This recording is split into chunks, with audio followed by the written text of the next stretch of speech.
আমার বলাকুড়ের বাবারা, এরে আমার নিজ গ্রামের যুবক ভাইরা, আপনারা একটু জবান খুলে বলেন, আল্লাহ তাআলা আপনাকে আমাকে দুনিয়াতে পাঠিয়েছেন। এই দুনিয়াতে আসার পরে আমরা কতই গুনাহ করেছি, কতই অন্যায় করেছি। এই অন্যায়ের কারণে আমাদের গুনাহ আছে না নাই?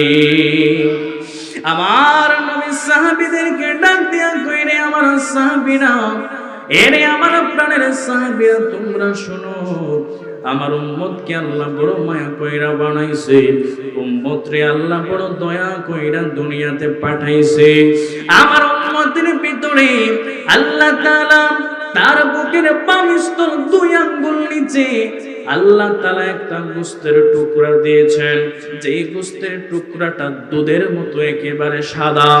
আমার নবী ডাক দিয়া কই, উম্মত উম্মত রে, আমার কোন উম্মত যদি একটা গুনাহ করে এই গোশতের টুকরার মধ্যে একটা দাগ পড়ে যায়, যখন 2টা গুনাহ করে এই গোশতের টুকরার মধ্যে 2টা দাগ পড়ে যায়, যত গুনাহ করবে এই গোশতের টুকরার মধ্যে ততটা দাগ পড়ে যায়।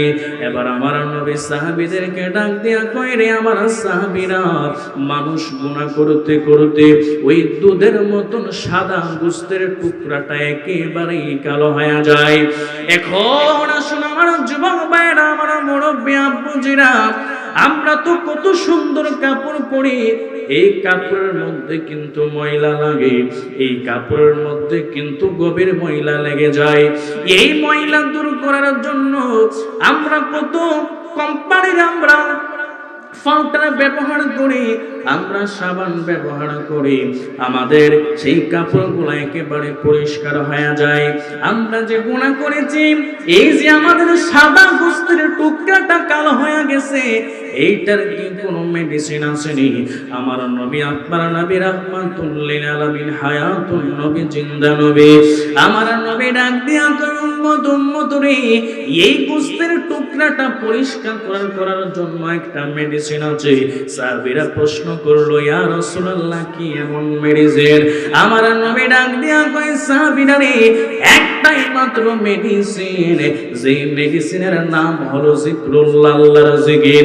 এই জন্য আমার বলা কোটেরা বাবারা, আমার যুবক ভাইরা, ওই মনিবের জিকির করতে চাই কি চায় না?